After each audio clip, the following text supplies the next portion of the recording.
नमस्कार, मी निकिता. आपण पाहतायत LS मराठी. पाहुयात महत्त्वाच्या घडामोडी. मराठा समाजाला आरक्षण देण्यासाठी शुक्र आयोगाचा सखोल अभ्यास सुरू.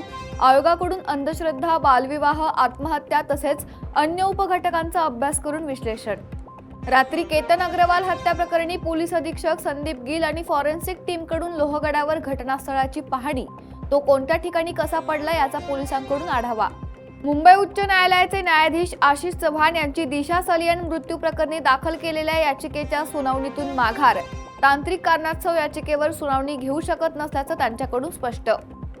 अमरावतीतील असुरिया पेट्रोल पंपाजवळ गोळीबार आणि हल्ल्या प्रकरणातील नागपुरी गेट पोलिसांकडून 11 आरोपींना अटक. आरोपींकडून 2 देशी कट्टे, 4 तलवारी आणि 3 मोटारसायकली जप्त.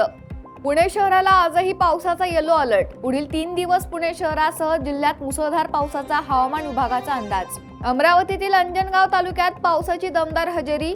शहानूर नदीला पूर. पावसामुळे चिंताग्रस्त शेतकरी सुखावले.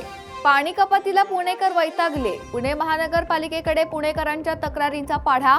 महापालिकेच्या पाणी पुरवठा विभागाकडे 5 दिवसात 1144 तक्रारी. राज्यातील जिल्हा बँकेमधील शिपाई भरती आता ऑफलाईन होणार.